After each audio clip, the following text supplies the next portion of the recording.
എല്ലാവർക്കും നമസ്കാരം. 8ാം ക്ലാസ്സിലെ ഫിസിക്സിന്റെ മൂന്നാമത്തെ ചാപ്റ്ററായ പ്രഷർ അല്ലെങ്കിൽ എന്താണ് മലയാളത്തിൽ എന്താണ് പറയുന്നത് മർദ്ദമാണ് നമ്മളിവിടെ ഡിസ്കസ് ചെയ്യാൻ പോകുന്നത്. ഇവിടെ ഞങ്ങൾക്ക് ഇവിടെ ഒരു പിക്ചർ കൊടുത്തിട്ടുണ്ടല്ലോ. എന്താണ് ചിത്രത്തില് ഒരു ലോറിയിൽ നിറയെ തടികളായിട്ട് ഒരു റോഡിൽ കൂടെ പോവാണ്. റോഡ് എങ്ങനെയാണ്? മണ്ണും ചെളിയും വെള്ളവും ഒക്കെ നിറഞ്ഞിട്ടുണ്ട് അല്ലേ. അയാൾ ഇവിടെ പറയുന്നുണ്ട്, the road head is muddy, the lorry will get stuck. അത് ആ റോഡിലൂടെ ചെളി നിറഞ്ഞിട്ടുണ്ട്, ലോറി എന്താണ് അവിടെ സ്റ്റക്ക് ആയി പോകും അല്ലെങ്കിൽ താഴ്ന്നു പോകുന്നാണ് ആള് പറയുന്നത്. അപ്പൊ ഈ ഡ്രൈവർ ഇവിടെ പറയുന്നുണ്ട് എന്താണ്, if a wooden plank is placed it won, അതായത് ഒരു പലക ഇട്ടാല് വണ്ടി അവിടെ താഴ്ന്നു പോകുന്നില്ല എന്നാണ്, പോകില്ല എന്നാണ് ഈ ഡ്രൈവർ പറയുന്നത്. അപ്പൊ ഡ്രൈവർ അങ്ങനെ പറയാനുള്ള കാരണം എന്തായിരിക്കാം നമുക്ക് നോക്കാം. നമുക്കറിയാം, നമ്മളെ പലതരത്തിലുള്ള ഫോഴ്സസുകളെ കുറിച്ചൊക്കെ പഠിച്ചിട്ടുണ്ട്, പലതരത്തിലുള്ള ബലങ്ങളെ കുറിച്ചൊക്കെ പഠിച്ചിട്ടുണ്ട്. അപ്പൊ നമുക്കറിയാം ഭൂമി, നമ്മുടെ എർത്തുണ്ടല്ലോ, ഭൂമി എല്ലാ വസ്തുക്കളിലേക്കും ഒരു ബലം പ്രയോഗിക്കുന്നുണ്ടല്ലോ. ഇല്ല, എങ്ങനത്തെ ബലമാണ്? ഒരു അട്രാക്റ്റീവ് ഫോഴ്സിൽ ഒരു ആകർഷണ ബലം ഭൂമി എല്ലാ വസ്തുക്കളിലേക്കും കൊടുക്കുന്നുണ്ട് ഇല്ലേ. അതുപോലെ തന്നെ നമ്മൾ പലതരത്തിലുള്ള ബലങ്ങളെ കുറിച്ചൊക്കെ നിങ്ങൾ കഴിഞ്ഞ ക്ലാസ്സിലൊക്കെ പഠിച്ചതാണ്, അതായത് കഴിഞ്ഞ ചാപ്റ്ററിലൊക്കെ പഠിച്ചതാണ്. അപ്പൊ ഭൂമി എല്ലാ വസ്തുക്കളിലേക്കും ഒരു ബലം കൊടുക്കുന്നുണ്ട്. ആ ബലത്തിനെ നമ്മളൊരു പേര് പറയും, എന്താണ്? വെയിറ്റ് എന്നാണ് പറയുന്നത് അല്ലെ. വെയിറ്റ് അല്ലെങ്കിൽ എന്താണ്? ഭാരം. ഭൂമി എല്ലാ വസ്തുക്കളിലേക്കും കൊടുക്കുന്ന ഒരു ബലമാണ് എന്തെന്ന് പറഞ്ഞിരിക്കുന്നത്, അല്ലെങ്കിൽ എങ്ങനത്തെ ബലമാണ്? ആകർഷണ ബലം ഇല്ലേ. അതിനെയാണ് നമ്മൾ എന്ന് പറഞ്ഞിരിക്കുന്നത് ആ വസ്തുവിന്റെ ഭാരമായിട്ട് നമ്മൾ കണക്കാക്കുന്നത്, അല്ലെങ്കിൽ ആ വസ്തുവിന്റെ ഭാരം എന്ന് പറയുന്നത്. അപ്പം ഒരു ഭാരമുള്ള വസ്തു, അതാ നോക്കി, ഈ ലോറി എന്ന് വെച്ചാൽ എന്താണ്? അതിൽ ലോഡ് ഉണ്ടല്ലേ. അപ്പൊ ഒരു ഭാരമുള്ള വസ്തു എങ്ങനെയാണ്? ഭൂമിയിലേക്ക് ഒരു ബലം കൊടുക്കുന്നുണ്ട്. അപ്പൊ എർത്ത് എങ്ങനെയാണ്? അത് ഇവിടെ ചെളിയും മണ്ണൊക്കെ നിറഞ്ഞിരിക്കുക.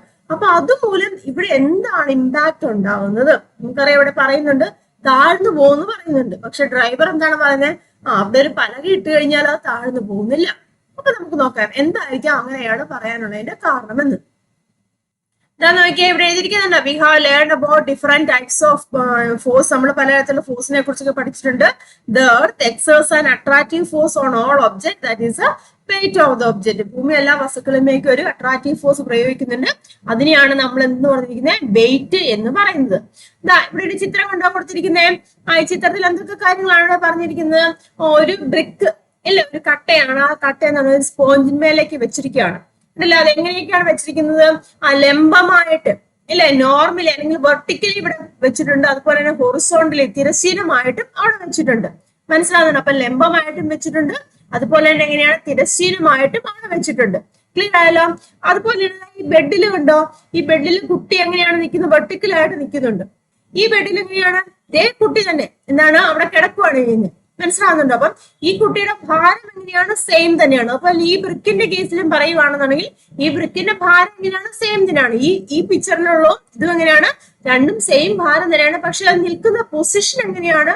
ഒന്ന് വെർട്ടിക്കലി, അതായത് ലംബമായിട്ടും ഒന്ന് ഹൊറിസോണ്ടലി. ഇത് വെർട്ടിക്കലി, ഈ കുട്ടി ഇവിടെ നിൽക്കുന്ന വെർട്ടിക്കലി ആണ്, ഇവിടെ എങ്ങനെയാണ്? ഹൊറിസോണ്ടലി ആണ് കിടക്കുന്നത്. മനസ്സിലായല്ലോ? അപ്പൊ ഇങ്ങനെയുള്ള സിറ്റുവേഷൻസിൽ ആ സ്പോഞ്ചിൽ ഇതാ നോക്കി, ബ്രിക്ക് ഉണ്ട്, സ്പോഞ്ച് ഉണ്ടാക്കി ഇമ്പാക്ട് കണ്ടില്ലേ? എത്ര ഒന്നാ ഇങ്ങനെയാണ് സ്പോഞ്ച്, ഇങ്ങനെയാണ് ഈ രീതിയിൽ വെച്ചപ്പോ അവിടെ എന്ത് മാത്രമായി? നല്ലോണം കുഴിവ് വന്നു ഇല്ല. കുഴിവ് അല്ലെങ്കിൽ എന്താണ്? കംപ്രഷൻ ഉണ്ടായതാണ്, താഴ്ന്നു പോയി എന്ന് പറയാം. അതേസമയം ഈ രീതിയിൽ അതായത് ഹൊറിസോണ്ടലായിട്ട് തിരശ്ചീനമായിട്ട് വെച്ചപ്പോ എന്ത് സംഭവിച്ചു? അധികം അവിടെ എന്താണ്? കുഴിവ് ഇല്ല, അല്ലെങ്കിൽ എന്താണ്? കംപ്രഷൻ അവിടെ ഉണ്ടായില്ല. നമുക്ക് മനസ്സിലായി. ഇതാ ഇവിടെ നോക്കിയേ, ഈ കുട്ടി എങ്ങനെയാണ്? നിൽക്കുവാണ്, വെർട്ടിക്കലി സ്റ്റാൻഡ് ചെയ്യണം. അപ്പോഴും നമുക്കറിയാം, നിങ്ങളൊക്കെ ചെയ്യുന്ന കാര്യം തന്നെയാണ് അല്ലെ. ബെഡിൽ എന്താണ്? നല്ല ഒരു രീതിയിൽ ഒരു കംപ്രഷൻ, ഒരു കുഴിവുണ്ടാവും. അതേസമയം കിടക്കുമ്പോ അതുപോലെ അത്രയ്ക്ക് ഒരു കുഴിവുണ്ടാവോ? ഇല്ല. അല്ലെങ്കിൽ ബെൻഡ് ചെയ്യുവോ? മാട്രസ് അതുപോലെ ബെൻഡ് ചെയ്യുവോ? ഇല്ല. മനസ്സിലാവുന്നുണ്ടോ? അപ്പൊ ഞാൻ ഇവിടെ സംഭവിച്ചിരിക്കുന്നത് എന്താണ്? എല്ലാവർക്കും വെയിറ്റ് ഒരുപോലെയാണ്. ഈ ബ്രിക്കിനെ സംബന്ധിച്ചോളം രണ്ട് കേസിലും ബ്രിക്കിന്റെ വെയിറ്റ് ഒരുപോലെയാണ്. ഈ കുട്ടീനെ സംബന്ധിച്ചോളം രണ്ട് കേസിലും ലംബമായിട്ട് നിൽക്കുമ്പോഴും തിരശ്ചീനമായിട്ട് നിൽക്കുമ്പോഴും എങ്ങനെയാണ്? അല്ലെങ്കിൽ കിടക്കുമ്പോഴും എങ്ങനെയാണ്? വെയിറ്റ് ഒരുപോലെയാണ്. അതായത് ഈ ബെഡിലേക്ക് അല്ലെങ്കിൽ ആ സ്പോഞ്ചിലേക്ക് കൊടുക്കുന്ന ഭാരം എന്ന് പറഞ്ഞിരിക്കുന്ന ഒരുപോലെയാണ്. പക്ഷെ അവിടെ ഉണ്ടാകുന്ന ഇമ്പാക്ട് രണ്ട് രീതിയിൽ നിന്നപ്പോൾ അവിടെ ഉണ്ടാകുന്ന ഇമ്പാക്ട് എങ്ങനെയാണ്? വ്യത്യസ്തമാണ്. ക്ലിയർ ആയാലോ? ടെക്സ്റ്റ് ബുക്കിൽ വേറൊരു ഫിഗറും കൂടെ കൊടുത്തിട്ടുണ്ട്. ഇവിടെ നോക്കിയ ബലൂണിന്റെ കേസിൽ നമുക്ക് എല്ലാവരും ഒരു ബലൂൺ വീർപ്പിച്ചിരിക്കുകയാണ്. എന്നിട്ടൊരു അയൺ നെയിൽ വെച്ചു. ക്ലിയർ ആയല്ലോ? അതിന്റെ മേലോട്ട് ബലൂൺ വെച്ചു. എന്നിട്ട് എന്താണ്? ചെറിയൊരു വെയിറ്റ് ആ ബലൂണിന്റെ മേലോട്ട് വെച്ചു. നമുക്കറിയാം, ഒരു നെയില് ബലൂണിലേക്ക് വന്നു കഴിഞ്ഞാൽ എന്ത് സംഭവിക്കും? അത് പെട്ടെന്ന് തന്നെ പൊട്ടിപ്പോകും. അതേസമയം നമ്പർ ഓഫ് നെയിൽസ്, കുറെ നെയിൽസ് ഇങ്ങനെ വെച്ചു. എന്നിട്ട് ഇതേ സെയിം വെയിറ്റ് തന്നെ, രണ്ടിന്റെ വെയിറ്റ് കേട്ടോ, സെയിം വെയിറ്റ് തന്നെ ഇതിന്റെ മുകളിൽ വെച്ചു. അപ്പൊ അതാണ് അത്രയ്ക്ക് ഈസി ആയിട്ട് പെട്ടെന്ന് പൊട്ടിപ്പോയില്ല. പൊട്ടിപ്പോവാം, പക്ഷെ പെട്ടെന്ന് ഒരു മുട്ടുസൂചി കൊണ്ടുവരുമ്പോ പെട്ടെന്ന് നമുക്ക് അങ്ങ് ടച്ച് ചെയ്യുമ്പോഴേ പൊട്ടിപ്പോകും. അതേസമയം ഒരുപാട് എണ്ണം ഒരുമിച്ച് വന്നിട്ട് അതിലേക്ക് വരുമ്പോ പൊട്ടിപ്പോകും, പക്ഷെ പെട്ടെന്ന് ഈസി ആയിട്ട് നമുക്ക് പൊട്ടിപ്പോയില്ല. അത് അവിടുത്തെ ഇമ്പാക്ട് അവിടെ കുറയുവാണ് ചെയ്തിരിക്കുന്നത്. മനസ്സിലായല്ലോ? അപ്പൊ അങ്ങനെ കുറയാനുള്ള കാരണം എന്തായിരിക്കാം? അതാണ് നമ്മൾ നോക്കാൻ പോകുന്നത് കേട്ടോ. അപ്പൊ ഈ 3 സിറ്റുവേഷൻസ് കണ്ടോ, സ്പോഞ്ചില് ഈ ബ്രിക്ക് വെച്ചിരിക്കുന്ന ഒന്ന് വെർട്ടിക്കലായിട്ടും ഒന്ന് ഹൊറിസോണ്ടലായിട്ടും, ഈ മാട്രസിൽ എന്താണ് കുട്ടി നിൽക്കുന്ന ഒന്ന് വെർട്ടിക്കല്, അതായത് ലംബമായിട്ടും തിരശ്ചീനമായിട്ടും കുട്ടി അവിടെ നിൽക്കുകയും കിടക്കുകയും ചെയ്യുന്നുണ്ട്. അതുപോലെ തന്നെ ഇവിടെ ഇങ്ങനെ ഒരൊറ്റ മുട്ടുസൂചി വന്നു. അതുപോലെ തന്നെ ഇവിടെ ഇങ്ങനെ നമ്പർ ഓഫ് പിൻസ് ആണ് അവിടെ വന്നത്. അപ്പൊ ആ സിറ്റുവേഷൻസിലൊക്കെ ഉണ്ടായ ഇമ്പാക്ട് എങ്ങനെയാന്ന് കാണിക്കുന്ന, അല്ലെങ്കിൽ അതിനെ റെപ്രസെന്റ് ചെയ്യാൻ ഇവിടെ ഒരു ടേബിൾ കൊടുത്തിട്ടുണ്ട്. ആ ടേബിൾ ആണ് ഇവിടെ എഴുതിയിരിക്കുന്നത് കേട്ടോ. നമുക്കൊന്ന് ഫില്ല് ചെയ്ത് നോക്കാം. ആദ്യത്തെ കേസ് നോക്കിയേ, ബ്രിക്ക് ഓൺ എ സ്പോഞ്ച്, അതായത് ആ സ്പോഞ്ചിന്മേൽ ബ്രിക്ക് ഇരിക്കുകയാണ്. അത് എങ്ങനെയൊക്കെ ഇരിക്കുന്നുണ്ട്? Placed vertically and placed horizontally, നേരെ. മനസ്സിലാവുന്നുണ്ടോ പറഞ്ഞേ? ഇതാണ് സ്പോഞ്ച് എന്നുണ്ടെങ്കിൽ ആ സ്പോഞ്ചിന്മേലേക്ക് ഇതാ ഇങ്ങനെ ഇല്ലേ, ആ ബ്രിക്ക് ഇങ്ങനെ ഇരിപ്പുണ്ട്. അതുപോലെ തന്നെ എങ്ങനെയാണ് ഇങ്ങനെ ഹൊറിസോണ്ടൽ ആയിട്ടും ഇരിക്കുന്നുണ്ട്. അപ്പൊ അവിടെ നിന്ന് ഇമ്പാക്ട് നമ്മൾ കണ്ടു, ചിത്രത്തിൽ കണ്ടതാണ് എങ്ങനെയാണ് ഇമ്പാക്ട് ഉണ്ടായത്. അപ്പൊ വെർട്ടിക്കലി ആയിരിക്കും എങ്ങനെയാണ്? Area of surface in contact, അതായത് area of surface in contact എന്ന് വെച്ചാൽ ഛേദതല പരപ്പളവ് എന്ന് പറയും കേട്ടോ മലയാളത്തില്. ആ കോണ്ടാക്ട് ചെയ്യുന്ന ഇതുണ്ടല്ലേ, ഈ ബ്രിക്കുമായിട്ട് കോണ്ടാക്ട് ചെയ്യുന്ന ഈ ഒരു ഏരിയ ഉണ്ടല്ലോ, സർഫസ് ഏരിയ ഇവിടെ, അല്ലെങ്കിൽ ഛേദതല പരപ്പളവ്, അത് വെർട്ടിക്കൽ ആയിരിക്കുമ്പോ എങ്ങനെയാണ്? ഇവിടെ കുറവാണ്. അതേസമയം ഇവിടെ ഹൊറിസോണ്ടൽ ആയിരിക്കുമ്പോ എങ്ങനെയാണ്? ഛേദതല പരപ്പളവ് എങ്ങനെയാണ്? ഇവിടെ കൂടുതലാണ്.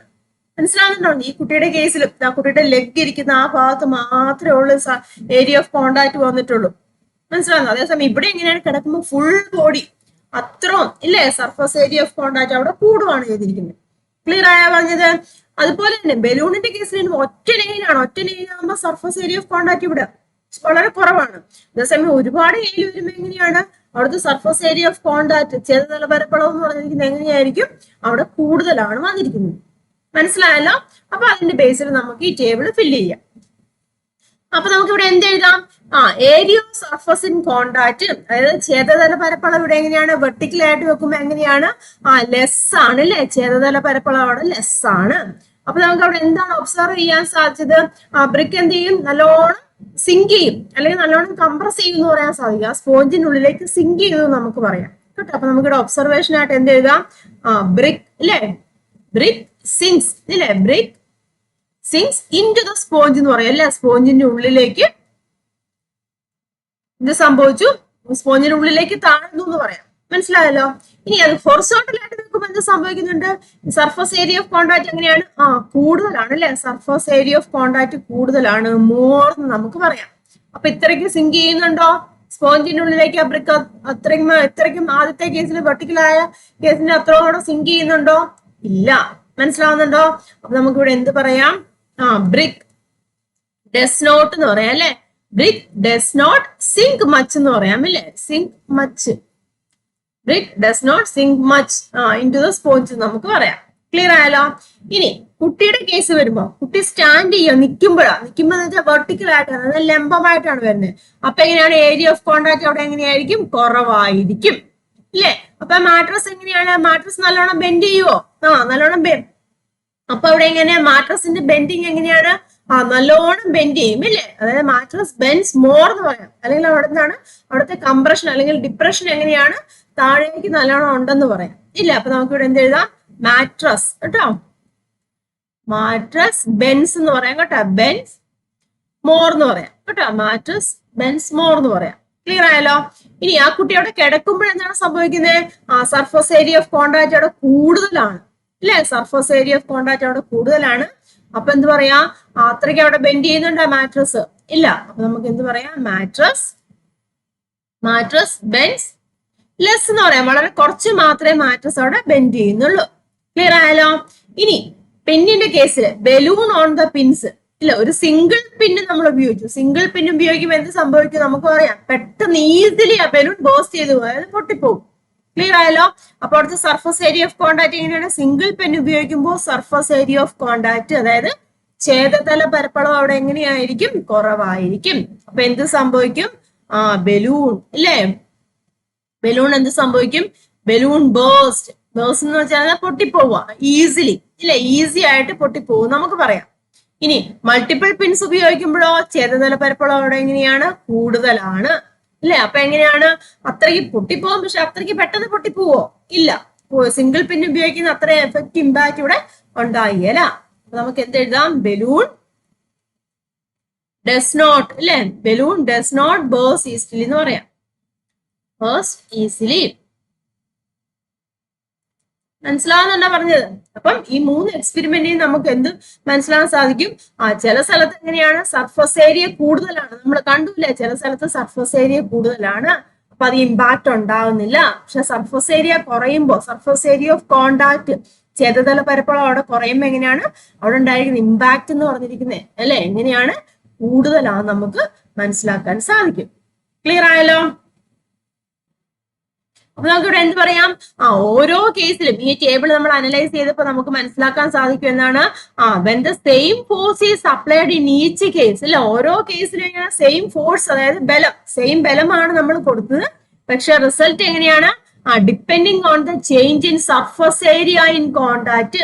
അതെങ്ങനെയാണ് വേരി ചെയ്തിരിക്കുന്നത്, ഛേദതല പരപ്പളവ്, കോണ്ടാക്ട് ചെയ്തിരിക്കുന്ന ഛേദതല പരപ്പളവ് ഉണ്ടല്ലോ, അതിനനുസരിച്ചിട്ട് എങ്ങനെയായിരിക്കും റിസൾട്ട് വേരി ചെയ്യും.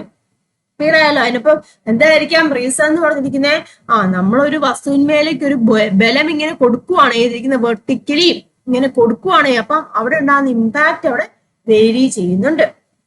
മനസ്സിലാവുന്നുണ്ടല്ലോ?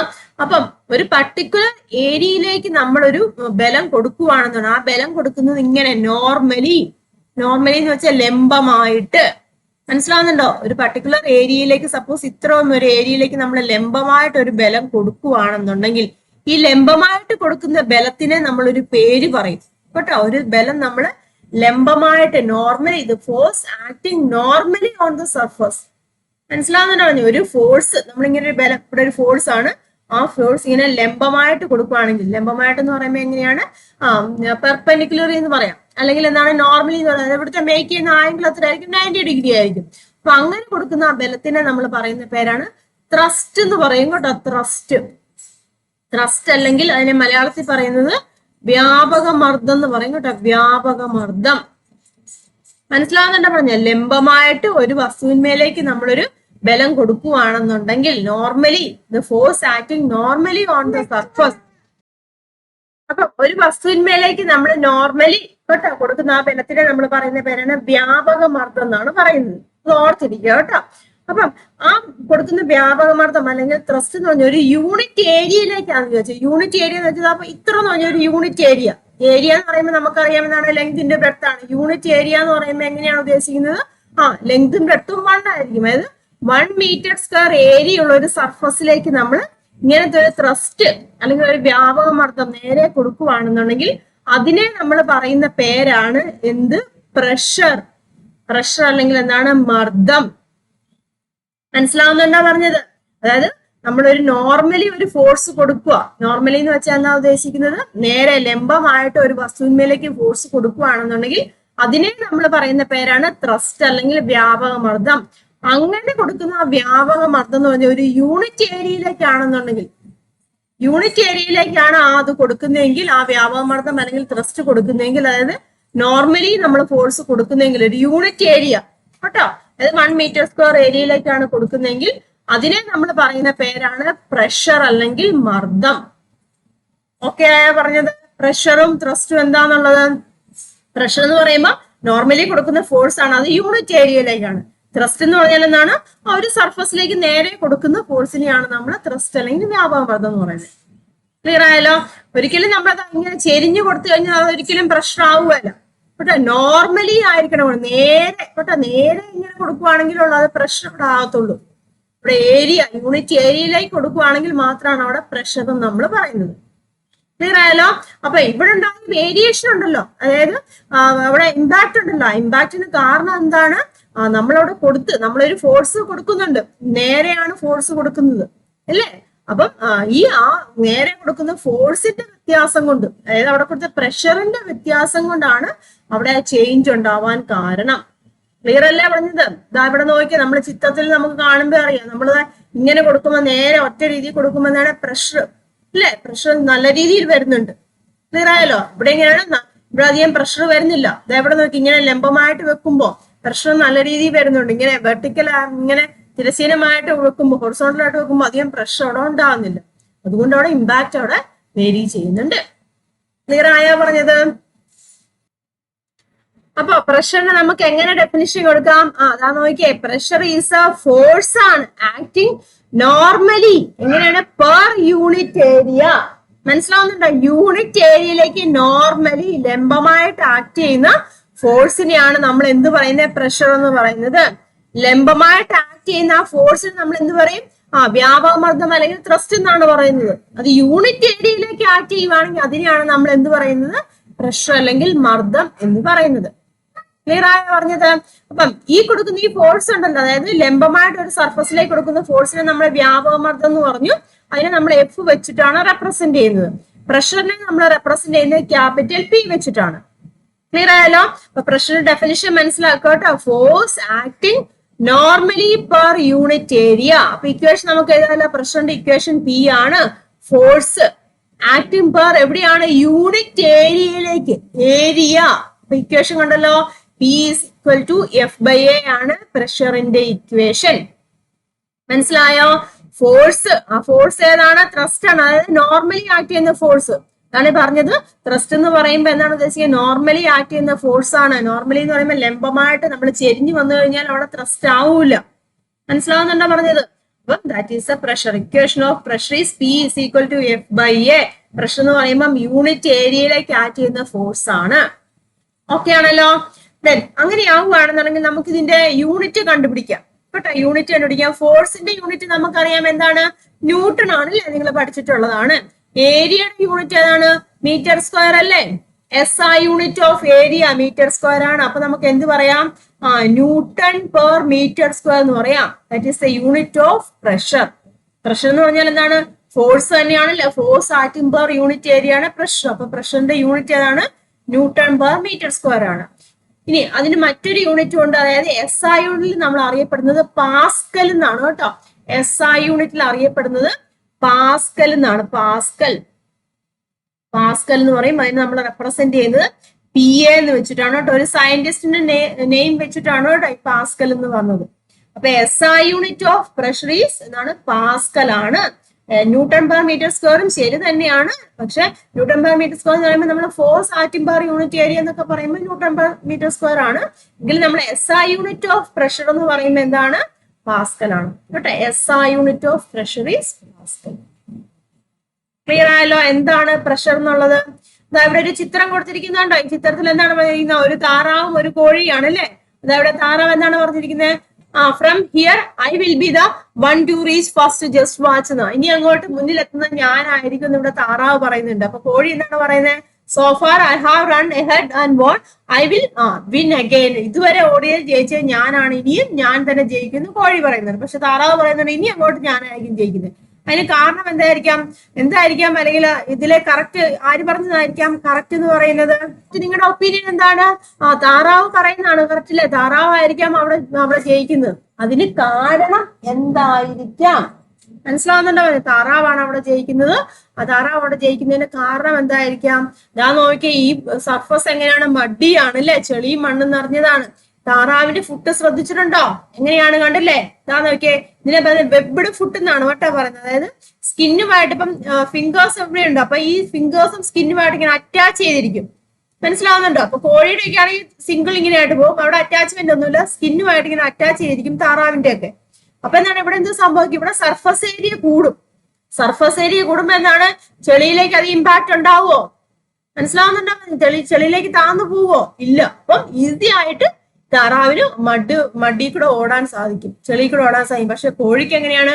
കോഴിയുടെ കണ്ടില്ലേ വിരലുകൾ സിംഗിൾ ഇതായിട്ടായിരിക്കുന്നത്. അപ്പൊ എന്ത് സംഭവിക്കും? കോഴിക്ക് അവിടെ കാലുവിരലുകൾ താഴ്ന്നു പോകും. അപ്പൊ സ്പീഡിൽ ഓടാൻ സാധിക്കുന്നില്ല. ക്ലിയർ ആയ പറഞ്ഞു. അപ്പം ആരായിരിക്കും ഇവിടെ ജയിക്കുന്നത്? ഡക്ക് തന്നെ ആയിരിക്കും, താറാവായിരിക്കും ജയിക്കുന്നത്. അതിന്റെ റീസൺ മനസ്സിലായോ? സർഫസ് ഏരിയ വെബ്ഡ് ഫീറ്റ് ആണ് ഇവിടെ ഉള്ളത്. ആർക്കുള്ളത്? താറാവിനുള്ളത്. അതുകൊണ്ട് താറാവിന് ഈസി ആയിട്ട് മടി കൂടെ സർഫസ് ഏരിയ കൂടുതലാണ്. അപ്പൊ അവിടെ ഈസി ആയിട്ട് മൂവ് ചെയ്യാൻ സാധിക്കും. ക്ലിയർ ആയല്ലോ? ഞാൻ ഇവിടെ ആൻസർ കൊടുത്തിട്ടുണ്ട് കേട്ടോ. The duck will likely to win the race എന്നാണ് പറഞ്ഞിരിക്കുന്നത്. റീസൺ കണ്ടില്ലേ? The ray seems to pass through a muddy or watery path. Ducks have webbed feet that spread their weight over a larger surface area. Webbed feet ആയതുകൊണ്ട് wait മുഴുവൻ എങ്ങനെയാണ് large surface ഏരിയയിലേക്ക് spread ചെയ്യും. So they do not sink easily in mud or water. This allows the duck to move faster. The hen, on the other hand, has narrow feet. ശരിയല്ലേ, narrow feet ആണ്. Then that sink into the mud, making her മഡിലേക്ക് sink ചെയ്യും. അപ്പൊ എന്താണ് സംഭവിക്കുന്നത്? അപ്പം സ്ലോയില് ഹെന്നിന് move ചെയ്യാൻ സാധിക്കത്തുള്ളൂ. മനസ്സിലായല്ലോ? അപ്പൊ ക്ലിയർ ആയല്ലോ പ്രഷർ എന്താന്നുള്ളതും ത്രസ്റ്റും പ്രഷറും വ്യത്യാസം മനസ്സിലായില്ല. ത്രസ്റ്റ് എന്ന് വെച്ചാൽ നോർമലി ആക്ട് ചെയ്യുന്ന ഫോഴ്സ് ആണ്. ഒരു സർഫസിലേക്ക് നോർമലി ആക്ട് ചെയ്യുന്ന ഫോഴ്സ് ആണ് ത്രസ്റ്റ്. പ്രഷർ എന്ന് പറയുമ്പോൾ എന്താണ്? നോർമലി ആക്ട് ചെയ്യുന്ന ഫോഴ്സ് തന്നെയാണ്, പക്ഷെ അതെങ്ങനെയാണ് യൂണിറ്റ് ഏരിയയിലേക്ക് ആക്ട് ചെയ്യുന്ന ഫോഴ്സ് ആണ് പ്രഷർ അല്ലെങ്കിൽ മർദ്ദം എന്ന് പറയുന്നത്. യൂണിറ്റ് ഇമ്പോർട്ടന്റ് ആണ് കേട്ടോ, പാസ്കലാണ് യൂണിറ്റ്. ഇനി ഈ പ്രഷർ നമുക്ക് എങ്ങനെയാണ് മെഷർ ചെയ്യുന്നത് നോക്കാം. മനസ്സിലാവുന്നുണ്ടോ? മെഷർമെന്റ് ഓഫ് പ്രഷർ ആണ് നമുക്ക് ഇവിടെ നോക്കാനുള്ളത്. അതിനുവേണ്ടി ഇവിടെ ഒരു എക്സ്പെരിമെന്റ് പറഞ്ഞിട്ടുണ്ട് കേട്ടോ. നമ്മുടെ നോക്കിയാൽ കുറെ കട്ടകൾ, ഏകദേശം എത്രയുണ്ട്? 1, 2, 3, 4, 5, 6, 7, ഒരു 10 കട്ടകൾ. ഇവിടെ നമ്പർ ഓഫ് ബ്രിക്സ് എന്ന് പറഞ്ഞു കഴിഞ്ഞാൽ 10 എണ്ണമാണ് കേട്ടോ. അതിന്റെ 10 എണ്ണം രണ്ട് രീതിയിൽ അറേഞ്ച് ചെയ്ത് വെച്ചിരിക്കുക. ഫസ്റ്റ് ഫിഗറിൽ ഇതാ ഈ ഒരു രീതിയിൽ, സെക്കൻഡ് ഫിഗറിൽ ഇങ്ങനെ ഈ ഒരു രീതിയിൽ അവിടെ അറേഞ്ച് ചെയ്ത് വെച്ചിട്ടുണ്ട്. മനസ്സിലായല്ലോ? ഇനി ഇതിൽ ഒരു ബ്രിക്കിന്റെ വെയിറ്റ് എന്ന് പറഞ്ഞിരിക്കുന്നത് ഇവിടെ പറഞ്ഞിട്ടുണ്ട് 18 ന്യൂട്രൺ ആണ്. ഒരെണ്ണത്തിന്റെ വെയിറ്റ് 18 ന്യൂട്രൺ ആണ്. അതുപോലെ തന്നെ ഒരെണ്ണത്തിന്റെ എന്താണ് ഏരിയ എന്ന് പറഞ്ഞിരിക്കുന്നത് കേട്ടോ, എത്രയാണ്? 0.36 മീറ്റർ സ്ക്വയർ ആണെന്ന് പറഞ്ഞിട്ടുണ്ട്. ഇവിടെ എഴുതിയിട്ടുണ്ട് കേട്ടോ. ഒരു ബ്രിക്കിന്റെ വെയിറ്റ് 18 ന്യൂട്ടൺ. ദെൻ ഒരെണ്ണത്തിന്റെ ഏരിയ, സർഫസ് ഏരിയ എന്ന് പറഞ്ഞിരിക്കുന്നത് എത്രയാണ്? 0.36 മീറ്റർ സ്ക്വയർ ആണെന്ന് പറഞ്ഞിട്ടുണ്ട്. ക്ലിയർ ആയല്ലോ? ഇനി അപ്പൊ ഇതുമായിട്ട് ബന്ധപ്പെട്ട ടേബിൾ ഇവിടെ കൊടുത്തിട്ടുണ്ട് കേട്ടോ, അത് നമുക്ക് ഫില്ല് ചെയ്യാം. അതിന് മുന്നേ ഫസ്റ്റ് ഫിഗറിൽ നോക്കിയേ, ഇവിടെ എനിക്ക് 4 ബ്രിക്ക് അറ്റാച്ച് ചെയ്തിട്ടുണ്ട്. ഇതൊരു സാൻഡിലാണ് ഇവിടെ ഇരിക്കുന്നത് കേട്ടോ, മണ്ണിലാണ് ഇരിക്കുന്നത്. അപ്പൊ എനിക്ക് 4 ബ്രിക്ക് അറ്റാച്ച് ചെയ്തിരിക്കും. ഇവിടെ എങ്ങനെയാണ്? സർഫസ് ഏരിയ കൂടുതലാണ് അല്ലെ? സർഫസ് ഏരിയ ഇവിടെ എങ്ങനെയാണ്? കൂടുതലാണ്. ഇവിടെ നോക്കി, ഇവിടെ ഒറ്റ ബ്രിക്കേ ഉള്ളൂ. അപ്പൊ ഇവിടെ എങ്ങനെയാണ്? സർഫസ് ഏരിയ എങ്ങനെയാണ്? സർഫസ് ഏരിയ ഇവിടെ കുറവാണ് ഇല്ലേ? അപ്പൊ നമ്മുടെ പ്രഷറും ഏരിയയുമായിട്ടുള്ള റിലേഷൻ നമ്മൾ കണ്ടു. അപ്പൊ അത് വെച്ചിട്ടാണ് നമ്മൾ ഈ ഒരു മെഷർമെന്റ് നമ്മൾ നോക്കാൻ പോകുന്നത്. ഇവിടെ നോക്കിയാൽ ഇവിടെ ടേബിളിൽ എന്താണ് കൊടുത്തിരിക്കുന്നത്? Force experienced on the sand. Sandal അവിടെ എക്സ്പീരിയൻസ് ചെയ്യുന്ന ഫോഴ്സ് എത്രയാണെന്നാണ് ചോദിച്ചിരിക്കുന്നത്. അപ്പൊ എങ്ങനെയാണ് നമ്മൾ ഫോഴ്സ് കണ്ടുപിടിക്കുന്നത്? ഇവിടെ നോക്കിയേ, ഒരു ബ്രിക്ക് ഫോഴ്സ് എന്ന് പറഞ്ഞാൽ എന്താണ് ഉദ്ദേശിക്കുന്നത്? അതിന്റെ ഭാരമല്ലേ, താഴെ കൊടുക്കുന്ന ഭാരമല്ലേ? ഒരെണ്ണത്തിന്റെ ഭാരം എത്രയാണ്? 18 ന്യൂട്രൺ ആണ് ഇല്ല. ഒരെണ്ണത്തിന്റെ വെയിറ്റ് എന്ന് പറഞ്ഞിരിക്കുന്നത് വെയിറ്റ്, ഒരെണ്ണത്തിന്റെ വെയിറ്റ് എന്ന് പറഞ്ഞിരിക്കുന്നത് 18 ന്യൂട്രൺ ഒരെണ്ണം. അങ്ങനെ എത്ര എണ്ണം ഉണ്ട്? ഇവിടെ 10 എണ്ണം ഉണ്ട്. അപ്പൊ സാൻഡിലേക്ക് വരുന്ന ടോട്ടൽ വെയിറ്റ് എത്രയായിരിക്കാം? ടോട്ടൽ വെയിറ്റ് എത്രയായിരിക്കാം വരുന്നത്? 10 × 18 എന്ന് വരും, അതായത് 180 ഇല്ല. നമുക്ക് രണ്ട് കേസിലും എങ്ങനെയാണ്? 10 എണ്ണാണുള്ളൂ. അപ്പൊ ഇവിടെ ആക്ട് ചെയ്യുന്ന ഫോഴ്സ് എത്രയായിരിക്കും? 180 ആയിരിക്കും ഇല്ല. അതായത് സെയിം ഫോഴ്സ് തന്നെ രണ്ടിലും, ഇവിടെയും 10 എണ്ണം ഉണ്ട്, ഇവിടെയും 10 എണ്ണം. അപ്പൊ ടോട്ടൽ ഫോഴ്സ് എന്ന് പറഞ്ഞാൽ രണ്ടിന്റെ കേസിലും എത്രയായിരിക്കും വരുന്നത്? ടോട്ടൽ ഫോഴ്സ് സെയിം ആയിരിക്കാം. സെയിം നമുക്ക് എഴുതാം. സെയിം എന്ന് പറഞ്ഞാൽ എത്രയാണ് ഇവിടെ വരുന്നത്?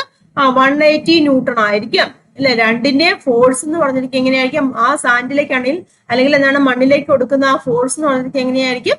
സെയിം ആയിരിക്കും. അപ്പൊ force experienced on the sand, മണ്ണിൽ അനുഭവപ്പെടുന്ന ബലം എന്ന് പറഞ്ഞിരിക്കുന്നത് എങ്ങനെയാണ്? സെയിം ആണ്, അതായത് 180 ന്യൂട്ടൺ ആണ്. ക്ലിയർ ആയല്ലോ?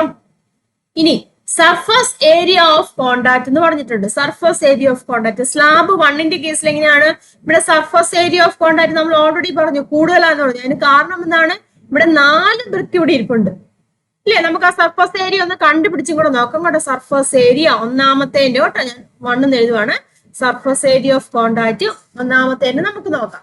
ഇവിടെ നോക്കിയേ, ഇവിടെ ഒരെണ്ണത്തിന്റെ സർഫസ് ഏരിയ 0.36 ആണെന്ന് തന്നിട്ടുണ്ട് ഇല്ല. അവിടെ ആദ്യത്തെ സ്ലാബിൽ എങ്ങനെയാണ്? 4 എണ്ണം ഉണ്ടല്ലേ? അപ്പം 4 × 0.36 എന്ന് വരും. ക്ലിയർ ആയല്ലോ? അപ്പൊ എത്രയാണ് വരുന്നത്? 1.44 എന്ന് വരും കേട്ടോ. അത്രയും മീറ്റർ സ്ക്വയർ ആണ് ആദ്യത്തെ സർഫസ് ഏരിയ. ഇനി രണ്ടാമത്തെ കേസിൽ സർഫസ് ഏരിയ എത്ര വരും നോക്കിക്കേ. രണ്ടാമത്തെ കേസില് എത്രയാണ്? ഒരെണ്ണേ ഉള്ളൂ അല്ലെ? അതായത് 0.36 × 1 ഉള്ളൂ. അപ്പൊ എത്രയാണ്? 0.36 മീറ്റർ സ്ക്വയർ ആണെന്ന് കണ്ടു. ഇത് നമുക്ക് കാൽക്കുലേഷൻ നമുക്ക് കിട്ടിയതാണ്. അപ്പൊ ഏതിനാണ് ഇവിടെ സർഫസ് ഏരിയ കൂടുതൽ? ഇതിനാണ് സർഫസ് ഏരിയ കൂടുതൽ, ഇതിന് കുറവാണ്. നമ്മൾ ഓൾറെഡി കണ്ടു, നമ്മുടെ കോമൺ ലോജിക് വെച്ച് നമ്മൾ മനസ്സിലാക്കി. ഇവിടെ എങ്ങനെയാണ്? സർഫസ് ഏരിയ കൂടുതലാണ് ആദ്യത്തേന്, രണ്ടാമത്തേന് സർഫസ് ഏരിയ കുറവാണ്.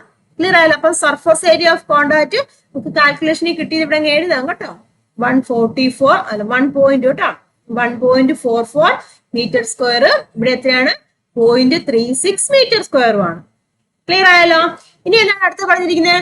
Force experience per unit area. Force ഇതാ നോക്കുക, force experienced per unit area. ഇതിനെ നമ്മൾ എന്താണ് പറയുന്നത്? പ്രഷർ എന്നല്ലേ പറയുന്നത്.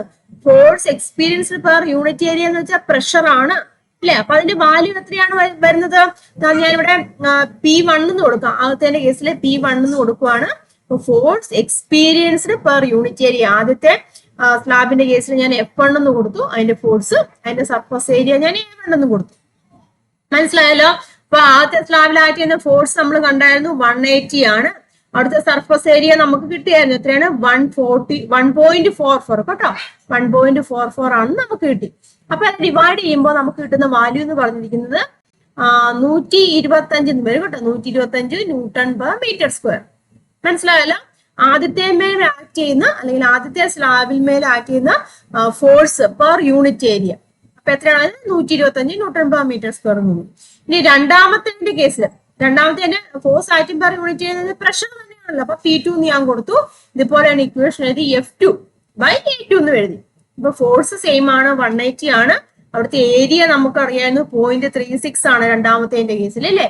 അപ്പൊ അത് ഡിവൈഡ് ചെയ്യുമ്പോൾ കിട്ടുന്നത് 500 ആണ് കേട്ടോ. 500 ന്യൂട്ടൺ പെർ മീറ്റർ സ്ക്വയർ. മനസ്സിലായല്ലോ? അപ്പൊ ആദ്യത്തെ പ്രഷർ നമുക്ക് എത്ര കിട്ടി? 125 ഇല്ല, 125 പാസ്കൽ എന്ന് കിട്ടി. രണ്ടാമത്തെ പ്രഷർ എത്രയാണ്? 500 പാസ്കൽ, അല്ലെങ്കിൽ എന്താണ് 125 newton per metre square. Force experience എന്നല്ല പറഞ്ഞിരിക്കുന്നത്, അതുകൊണ്ട് ന്യൂട്ടൺ പെർ മീറ്റർ സ്ക്വയർ എന്ന് പറയാം കേട്ടോ. പ്രഷർ എന്ന് പറയുമ്പോൾ നമുക്ക് പാസ്കൽ എന്ന് കൊടുത്തു വെച്ചാൽ മതി. ക്ലിയർ ആയല്ലോ? അപ്പൊ ആദ്യത്തെ കേസിൽ എത്രയാണ് ഇവിടെ വന്ന്? 125 ന്യൂട്ടൺ പെർ മീറ്റർ സ്ക്വയർ. രണ്ടാമത്തെ എത്ര വന്നു? 500 ഇല്ല, 500 ന്യൂട്ടൺ പെർ മീറ്റർ സ്ക്വയർ എന്ന് വന്നു. അപ്പൊ നോക്കി ഇവിടെ ഏതിനാണ് കൂടുതലായിട്ട് ഇമ്പാക്ട് ഉണ്ടായത്? രണ്ടാമത്തെ കേസിൽ. അതായത് ഇവിടെയാണ് പ്രഷർ ഇല്ലേ? പ്രഷർ കൂടുതൽ ഇവിടെയാണ്. ഇവിടെ എങ്ങനെയാണ്? പ്രഷർ കുറവാണ്. ക്ലിയർ ആയല്ലോ? അപ്പൊ സർഫസ് ഏരിയയും പ്രഷറും തമ്മിലുള്ള റിലേഷൻ കണ്ടില്ലേ? നമുക്ക് ജനറലി നമ്മുടെ ഇക്വേഷൻ അറിയാം, P=F/A ആണ്. സർഫസ് ഏരിയ കൂടുമ്പോ, അതാ ഏരിയ കൂടുമ്പോ ഇതെങ്ങനെയാണ്? ഇവിടെ നോക്കിയ പ്രഷർ കുറയുമെന്ന് നമ്മൾ കണ്ടു, ബൈ കാൽക്കുലേഷനിൽ നമുക്ക് കണ്ടു ഇല്ലേ? അല്ലെങ്കിൽ നമുക്ക് കോമൺ സെൻസ് വെച്ച് നോക്കിയാലും മനസ്സിലാക്കാൻ സാധിക്കും. സർഫസ് ഏരിയ കൂടുവാണെങ്കിൽ അവിടെ പ്രഷർ കുറയും. സർഫസ് ഏരിയ കൂടുമ്പോൾ ഇവിടെ എങ്ങനെയാണ്? പ്രഷർ കുറയും. അപ്പൊ ഈ സർഫസ് ഏരിയയും പ്രഷറും എങ്ങനെയാണ്? ഇൻവേഴ്സ്ലി പ്രപ്പോർഷണൽ അല്ലേ? വിപരീത അനുപാതത്തിലല്ലേ? ഒന്ന് കൂടുമ്പോ ഒന്ന് കുറയുന്നു. ഇവിടെ നോക്കിയാൽ സർഫസ് ഏരിയ കുറഞ്ഞപ്പോ പ്രഷർ കൂടി. ക്ലിയർ ആണോ? ഇവിടുത്തെ ഫോഴ്സ് എങ്ങനെയാണ്? ഫോഴ്സ് കോൺസ്റ്റന്റ് ആണ് അല്ലെ? ഫോഴ്സ് കോൺസ്റ്റന്റ് ആയിരിക്കുമ്പോൾ ഓർക്കോ കേട്ടോ, അവിടെ കൊടുക്കുന്ന നോർമലി കൊടുക്കുന്ന ത്രസ്റ്റ് അല്ലെങ്കിൽ ഫോഴ്സ് കോൺസ്റ്റന്റ് ആയിരിക്കുമ്പോൾ പ്രഷറും സർഫസ് ഏരിയയും അല്ലെങ്കിൽ ഏരിയ ഓഫ് കോണ്ടാക്ട് ഉണ്ടല്ലോ, ഛേദതല പരപ്പളവ്, അത് രണ്ടും എങ്ങനെയായിരിക്കും? ഇൻവേഴ്സ്ലി പ്രപ്പോർഷണൽ ആയിരിക്കും, വിപരീത അനുപാതത്തിലായിരിക്കും. മനസ്സിലായോ പറഞ്ഞത്? അപ്പൊ നമ്മൾ ഈ എക്സ്പെരിമെന്റിൽ നിന്നും നമ്മൾ ബൈ കാൽക്കുലേഷൻ നമുക്ക് കിട്ടിയ വാല്യൂ അനുസരിച്ചിട്ടാണ് നമ്മൾ ഇത് പറയുന്നത് കേട്ടോ. നമുക്ക് കാണുമ്പോൾ അറിയാം ഇവിടുത്തെ പ്രഷർ എത്രയാണ്? 500 അല്ലെ? 500 ന്യൂട്ടൺ പെർ മീറ്റർ സ്ക്വയർ ആണ് അവിടുത്തെ force acting per unit area. ഇവിടെ എത്രയാണ് വന്നത്? 125 ആണ്. അപ്പം ഏതിനാണ് കൂടുതൽ? ഇവിടെയാണ് കൂടുതൽ. അതായത് ഇവിടെ ആയിരിക്കും പ്രഷർ അവിടെ കൂടുതൽ. ക്ലിയർ ആയല്ലോ? ഇതാണ് ഈ ഒരു എക്സ്പെരിമെന്റിൽ നമുക്ക് മനസ്സിലായത്. പ്രഷർ അപ്പം ഈ രീതിയിലാണ് നമ്മൾ കണ്ടുപിടിക്കുന്നത്. അപ്പൊ പ്രഷറിന്റെ ഇക്വേഷൻ ഓർത്തിരിക്കുക, P=F/A ആണ് ഇതിന്റെ ഇക്വേഷൻ. ഓക്കെ ആണല്ലോ? ഈ നമ്മളിപ്പോ പറഞ്ഞ കാര്യങ്ങളെല്ലാം ടെക്സ്റ്റ് ബുക്കിൽ കൊടുത്തിട്ടുണ്ട് കേട്ടോ. അതാണ് ഇവിടെ എഴുതിയിരിക്കുന്നത്. നോക്കുക. The weight of the slab acts normally on the sand. This is called thrust. Thrust നമ്മൾ ഓൾറെഡി പറഞ്ഞില്ലായിരുന്നോ? നോർമലി ആക്ട് ചെയ്യുന്ന ഫോഴ്സ് ഇല്ല, അതായത് ലംബമായിട്ട് ആക്ട് ചെയ്യുന്ന ഫോഴ്സ് എന്ന് പറയുമ്പോൾ എന്താണ്? വെയിറ്റ് ആണ് ഇല്ല. അതിനെ നമ്മൾ എന്താണ് പറഞ്ഞത്? വ്യാപകമർദ്ദം അല്ലെങ്കിൽ ത്രസ്റ്റ് എന്ന് പറയും. അതായത് the force acting normally on the surface കേട്ടോ. അതായത് പ്രതലത്തിൽ ലംബമായി അനുഭവപ്പെടുന്ന ബലമാണ് വ്യാപകമർദ്ദം, നമ്മൾ ഓൾറെഡി പറഞ്ഞു. ഇനി force acting normally per unit area, that is pressure. നമ്മൾ പറഞ്ഞില്ലായിരുന്നു യൂണിറ്റ് പരപ്പളവിൽ അല്ലെ? യൂണിറ്റ് പരപ്പളവിൽ അനുഭവപ്പെടുന്ന ബലം അതെങ്ങനെയാണ്? അതും നോർമലി ലംബമായിട്ട് ആക്ട് ചെയ്യുകയാണ് ചെയ്യുന്നത്. അതിനെ നമ്മൾ എന്ത് പറയും? പ്രഷർ എന്ന് പറയും. ക്ലിയർ ആയല്ലോ? പ്രഷറിനെ P വെച്ചിട്ട് ഡിനോട്ട് ചെയ്യും, ത്രസ്റ്റിനെ F വെച്ചിട്ടാണ്, ഏരിയനെ A വെച്ചിട്ടാണ്. അപ്പൊ ഇക്വേഷൻ കണ്ടല്ലോ, P=F/A ആണ്. അങ്ങനെയെങ്കിൽ യൂണിറ്റ് ഓഫ് പ്രഷർ ഇമ്പോർട്ടന്റ് ആണ് കേട്ടോ. ഇതൊക്കെ എന്താണ്? യൂണിറ്റ് ഓഫ് പ്രഷർ ഈസ് എന്നാണ്? പാസ്കൽ ആണ്. പ്രഷറിന്റെ യൂണിറ്റ് പറയുമ്പോൾ പാസ്കൽ ആണ് വരുന്നത്. അപ്പൊ 1 പാസ്കൽ എന്ന് പറയുമ്പോൾ എന്താണ്? 1 ന്യൂട്ടൺ പെർ മീറ്റർ സ്ക്വയർ ആണ്. Force acting per unit area എന്ന് പറഞ്ഞാൽ നമുക്ക് ന്യൂട്ടൺ പെർ മീറ്റർ സ്ക്വയർ, രണ്ടും ഒന്ന് തന്നെയാണ് കേട്ടോ. Force acting per unit area എന്ന് പറയുമ്പോൾ നമുക്ക് ന്യൂട്ടൺ പെർ മീറ്റർ സ്ക്വയർ ആണ്. പ്രഷർ എന്ന് പറയുമ്പോൾ നിങ്ങൾ പ്രത്യേകം ന്യൂട്ടൺ പെർ മീറ്റർ സ്ക്വയർ എന്ന് എഴുതാൻ നിൽക്കല്, പാസ്കൽ എന്ന് തന്നെ എഴുതുക. അത് റെപ്രസെന്റ് ചെയ്യുന്ന PA വെച്ചിട്ടാണ് കേട്ടോ, പാസ്കൽ, ഇങ്ങനെ PA. ക്ലിയർ ആയല്ലോ സംഭവം? അപ്പൊ അങ്ങനെയാവുകയാണെന്നുണ്ടെങ്കിൽ pressure exerted on the above slabs അല്ലെ, നമ്മൾ കണ്ടു. ആദ്യത്തെ സ്ലാബിൽ എങ്ങനെയാണ് പ്രഷർ ഉണ്ടാകുന്നത്? 125 പാസ്കൽ ആണ് പ്രഷർ അല്ലെ. സെക്കൻഡ് സ്ലാബിൽ എത്രയാണ്? 500 അല്ലെ, 500 പാസ്കൽ ആണ് സെക്കൻഡ് സ്ലാബ്. ക്ലിയർ ആയാലോ? അപ്പൊ ദാറ്റ് ഈസ് പ്രഷർ. അപ്പം ഈ പ്രോബ്ലം ഒക്കെ ചെയ്യാൻ ചോദിക്കാറുണ്ട്. അപ്പൊ P = F/A എന്നല്ലേ. അപ്പൊ ഇക്വേഷൻ നമുക്ക് ചിലപ്പോ എന്താണ് വേറെ എന്തെങ്കിലും കണ്ടുപിടിക്കാൻ ചോദിക്കും. ചിലപ്പോൾ ഏരിയ കണ്ടുപിടിക്കാൻ ചോദിക്കും, അല്ലെങ്കിൽ എന്താണ് ചിലപ്പോൾ പ്രഷർ ഒക്കെ കണ്ടുപിടിക്കാൻ ചോദിക്കും കേട്ടോ. അല്ലെങ്കിൽ രണ്ടെണ്ണം തന്നിട്ട് മറ്റേത് കണ്ടുപിടിക്കാൻ ചോദിക്കുകയാണെന്നുണ്ടെങ്കിൽ ഇപ്പൊ ഇക്വേഷൻ നിങ്ങൾ റീഅറേഞ്ച് ചെയ്ത് എഴുതാൻ അറിഞ്ഞിരിക്കണം കേട്ടോ. അതിനുവേണ്ടി ഒരു എളുപ്പമാർഗ്ഗം ഞാൻ പറഞ്ഞുതരാം. ഇതിൽ ട്രയാങ്കിൾ വരച്ചിട്ട് ഇതാ ഇവിടെ F കൊടുക്കുക, ഇവിടെ A കൊടുക്കുക, P. അപ്പൊ ഒന്ന് FAP എന്ന് ഓർത്തിരിക്കുക കേട്ടോ, FAP എന്ന് ഓർത്തിരിക്കുക. എന്നിട്ട് നമുക്ക് ഫോഴ്സ് ആണ് കണ്ടുപിടിക്കേണ്ടതെങ്കിൽ കേട്ടോ. അപ്പൊ ഈ ഇക്വേഷൻ നമുക്ക് ഫോഴ്സ് ആണ് കണ്ടുപിടിക്കുകയാണെങ്കിൽ എന്ത് വെച്ചാൽ മതി, ഇതാ രണ്ടും കൂടെ മൾട്ടിപ്ലൈ ചെയ്ത് വെച്ചാൽ മതി. ഫോഴ്സ് = എങ്ങനെയാണ്? A × P. മനസ്സിലാവുന്നുണ്ട്? A × P അല്ലെങ്കിൽ P × A എന്ന് എഴുതി വെച്ചാൽ മതി. ഇത് തമ്മിൽ മൾട്ടിപ്ലൈ ചെയ്യുക. മനസ്സിലായല്ലോ? ഇനി ഇവിടെ പ്രഷർ ആണ് കണ്ടുപിടിക്കണം. ഈ പ്രഷർ ആണ് കണ്ടുപിടിക്കുകയാണെങ്കിൽ ഇതാ ഇവിടെ ഡിവിഷൻ ചെയ്ത് വെച്ചാൽ ഫോഴ്സിനെ F/A കൊണ്ട് ഡിവിഷൻ കൊണ്ട് കിടക്കുന്നത്. ഇനി ഇവിടെ ഏരിയ ആണ് കണ്ടുപിടിക്കേണ്ടതെങ്കിൽ എന്ത് ചെയ്ത് വെച്ചാൽ മതി, ഇതാ ഇവിടെയും ഫോഴ്സ് ഉണ്ട്, ഫോഴ്സിനെ P കൊണ്ട് ഡിവൈഡ് ചെയ്ത് വെച്ചാൽ മതി. അപ്പൊ ഇതാണ് ബേസിക് ഇക്വേഷൻ. ഈ ഇക്വേഷൻ നമ്മൾ ബാക്കി വാല്യൂസും കണ്ടുപിടിക്കാൻ അറിഞ്ഞിരിക്കണം കേട്ടോ.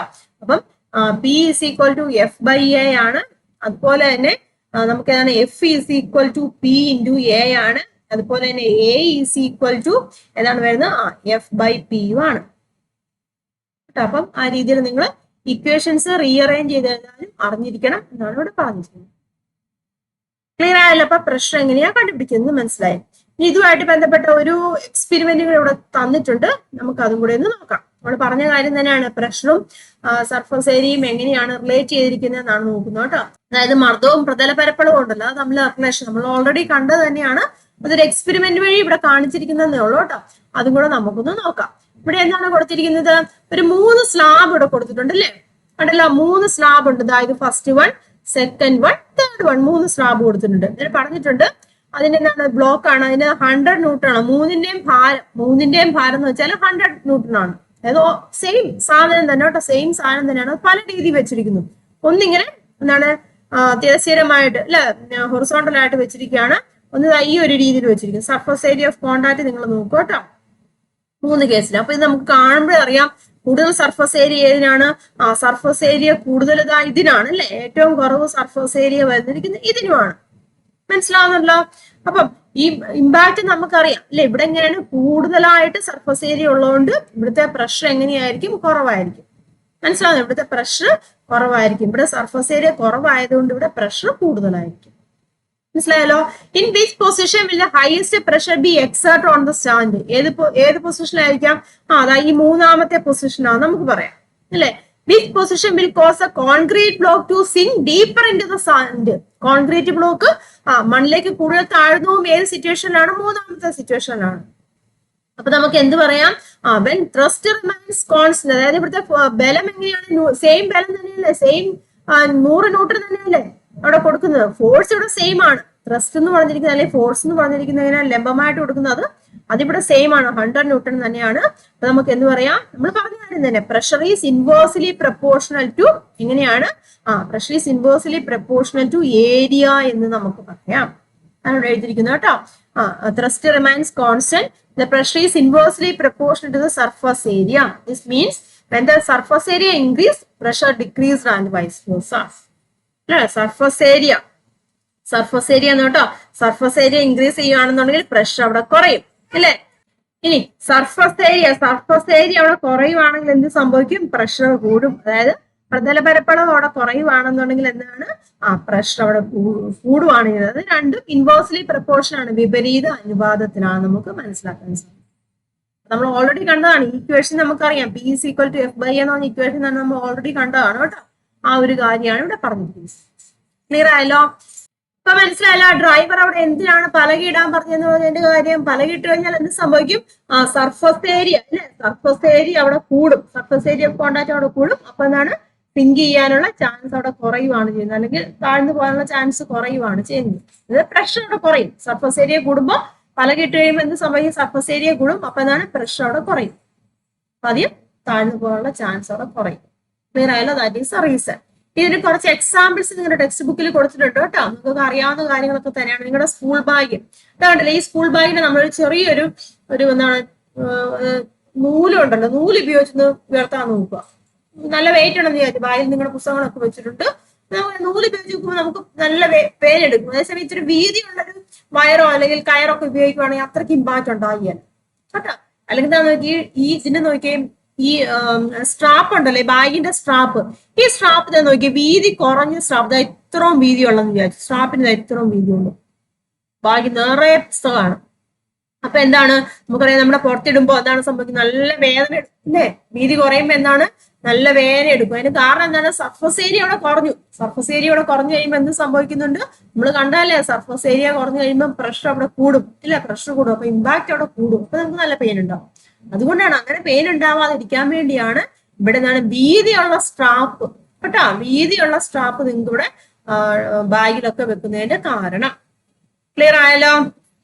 ഇനി അതുപോലെ തന്നെ റീസൺ എത്ര ആണ് കേട്ടോ. സർഫസ് ഏരിയ കൂടുമ്പോൾ അത് സംഭവിക്കും. സർഫസ് ഏരിയ കൂടുമ്പോൾ പ്രഷർ അവിടെ കുറയും. അപ്പൊ ഇമ്പാക്ട് അവിടെ കുറയും, പെയിൻ ഇല്ലാതെ വരും കേട്ടോ. ഇതും എക്സാമ്പിൾസ് ആണ് കണ്ടല്ലേ. ഇതൊക്കെ നമ്മൾ ഡെയിലി ലൈഫിൽ കാണുന്ന എക്സാമ്പിളാണ്. നമ്മൾ ഫ്രൂട്ട്സ് ഒക്കെ കട്ട് ചെയ്യാൻ വേണ്ടി അല്ലെങ്കിൽ നൈഫിന്റെ എഡ്ജ് എങ്ങനെയാണ്? തിന്നറാണ്. നൈഫിന്റെ എഡ്ജ് തിന്നർ ആകുമ്പോൾ എന്താണ് സംഭവിക്കുന്നത്? പ്രഷർ അവിടെ എന്താണ് കൂടും. അപ്പൊ പെട്ടെന്ന് കട്ട് ചെയ്യാൻ സാധിക്കും അല്ലെ. അതാ നോക്കിയേ, ബുൾഡോസറിന്റെ കേസിൽ ഈ ബുൾഡോസറിന് എങ്ങനെയാണ്? ബുൾഡോസർ നമുക്കറിയാം എന്താണ്, ഈ മണ്ണിൽ കൂടെ അല്ലേ പോകുന്നത്. അപ്പൊ വീതിയുള്ള ക്രെയിൻ ആണ് ഉപയോഗിച്ചിരിക്കുന്നത്. അതിന് കാരണം എന്താണ്? വീതി കുറഞ്ഞാൽ എന്ത് സംഭവിക്കും? പ്രഷർ അവിടെ വീതി കുറഞ്ഞു കഴിയുമ്പോൾ പ്രഷർ കൂടും. അപ്പൊ മണ്ണിൽ താഴ്ന്നു പോകും. മണ്ണിൽ താഴ്ന്നു പോകാതെ പോകണമെന്നുണ്ടെങ്കിൽ എന്താണ്, വീതിയുള്ള ചെയിൻ അവിടെ ഉപയോഗിക്കണം. അപ്പോൾ പ്രഷർ കുറയും. അപ്പൊ ഈസി ആയിട്ട് മൂവ് ചെയ്യാൻ സാധിക്കും. ഇതാ ഒരാൾ കണ്ടില്ലേ, ആണികളുടെ മേളിൽ കയറി കിടക്കുവാണ്. ഒരാണിയാണെന്നുണ്ടെങ്കിൽ നമുക്കിങ്ങനെ കിടക്കാൻ പറ്റുമോ? കിടക്കാൻ ബുദ്ധി. ഇങ്ങനെയാണെങ്കിലും നമുക്ക് പെയിൻ ഉണ്ടാകും. പക്ഷെ ഒരാണിയുടെ മേളിൽ കിടക്കുന്നതും ഒരുപാട് ആണികളുടെ മേളിൽ കിടക്കുന്നതും തമ്മിൽ വ്യത്യാസമില്ലേ? അപ്പൊ ഇതിന്റെ ഒരെണ്ണത്തിന് മേളിൽ കിടക്കുന്നതിന്റെ അത്ര ഇമ്പാക്ട് ഒരുപാട് എണ്ണത്തിന് മേളിൽ കിടക്കുമ്പോൾ ഉണ്ടാവുന്നില്ല. അതായത് ഇവിടെ എങ്ങനെയാണ്, ഒരെണ്ണം വെക്കുമ്പോൾ സർഫസ് ഏരിയ അവിടെ കുറയുമില്ല ഇന്ന്. അപ്പൊ എന്താണ്, പ്രഷർ അവിടെ കൂടും. അപ്പൊ നല്ല പെയിൻ ആയിരിക്കും. അപ്പൊ ഒരുപാട് എന്നുണ്ടെങ്കിൽ അത്രയും പെയിൻ ഉണ്ടായില്ല, കിടക്കാൻ ബുദ്ധിമുട്ടാണ്. പക്ഷെ ഒരെണ്ണം വെക്കുന്നതിന്റെ അത്ര ഇമ്പാക്ട് അവിടെ ഉണ്ടാകുന്നില്ല. ക്ലിയർ ആണെന്നല്ലോ. അപ്പൊ ഇതെല്ലാം എന്താണ്, സർഫസ് ഏരിയയും കേട്ടോ. സർഫസ് ഏരിയയും അതുപോലെ തന്നെ പ്രഷറും ആയിട്ട് റിലേറ്റ് ചെയ്ത കാര്യങ്ങളാണ്. ക്ലിയർ ആയല്ലോ? കാര്യത്തിലുള്ള സർഫസ് ഏരിയ കൂടുകയാണെന്നുണ്ടെങ്കിൽ ഈ പോയിന്റ് മാത്രമേ ഉള്ളൂ കേട്ടോ, പ്രഷർ അവിടെ കുറയും. അപ്പം ഈസി ആയിട്ട് നമുക്ക് കാര്യങ്ങളൊക്കെ സ്മൂത്ത് ആയിട്ട് കൊണ്ടുപോകാൻ സാധിക്കും. ദാറ്റ് ഈസ് റീസൺ കേട്ടോ. ഈ കാര്യങ്ങളൊക്കെ ഞാനിവിടെ ക്വസ്റ്റ്യൻ ആൻസർ ആയിട്ട് കൊടുത്തിട്ടുണ്ട് കേട്ടോ. നോക്കട്ടെ. The edge of a knife is made thinner. Why? കാരണം എന്താണ്, എഡ്ജസ് തിന്നാകുമ്പോൾ area of contact is very small ആണ്. അപ്പൊ പ്രഷർ അവിടെ ഇൻക്രീസ് ചെയ്യും. അപ്പം ഈസി ആയിട്ട് നമുക്ക് കട്ട് ചെയ്യാൻ സാധിക്കും. അതുപോലെ തന്നെ wheels of bulldozers are connected by wide chains. കാരണം എന്താണ്, wide chains increase surface area. അപ്പൊ എന്ത് സംഭവിക്കും? പ്രഷർ അവിടെ കുറയും ഇല്ല. അപ്പം എന്താണ്, lower pressure prevents a bulldozer from sinking into soft soil or sand, allowing to move easily. അപ്പം ഈസി ആയിട്ട് മൂവ് ചെയ്യാൻ സാധിക്കും. ക്ലിയർ ആയല്ലോ?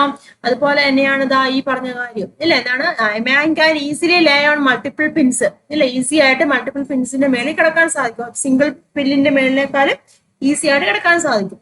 എന്താണ് റീസൺ? എന്താണ്, many pins support him. Total surface area and contact with the pins increases.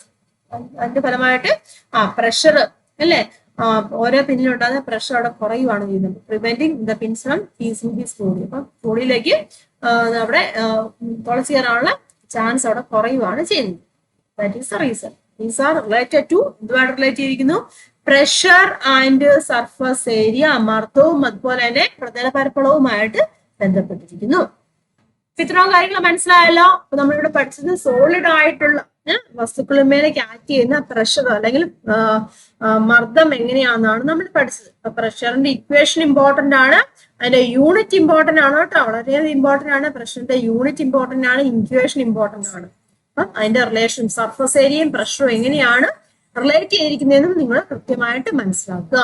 ഇതുപോലെ തന്നെ ലിക്വിഡിലും pressure ഉണ്ട്, അതുപോലെ തന്നെ എയർ ഉണ്ടല്ലോ, ഗ്യാസസ് ഉണ്ടല്ലോ, അതിലും പ്രഷർ ഉണ്ട്. അപ്പൊ അതിനെ കുറിച്ചൊക്കെ നമുക്ക് നെക്സ്റ്റ് ക്ലാസ്സിൽ ഡിസ്കസ് ചെയ്യാം കേട്ടോ. ഇത്രയും കാര്യങ്ങൾ കൃത്യമായിട്ട് മനസ്സിലാക്കുക. അപ്പൊ ഇത്രയും കാര്യങ്ങൾ ക്ലിയർ ആയെന്ന് വിശ്വസിക്കുന്നു. എന്തെങ്കിലും ഡൗട്ട് ഉണ്ടെന്നുണ്ടെങ്കിൽ കമന്റ് ചെയ്യുക കേട്ടോ. വീഡിയോ ഇഷ്ടമായിട്ടുണ്ടെങ്കിൽ ലൈക്ക് ചെയ്യുക, എല്ലാവരിലേക്കും ഷെയർ ചെയ്യുക കേട്ടോ. പിന്നെ ബാക്കി പാട്ട് നമുക്ക് നെക്സ്റ്റ് വീഡിയോയിൽ ഡിസ്കസ് ചെയ്യാം. എല്ലാവർക്കും നന്ദി, നമസ്കാരം, താങ്ക് യു.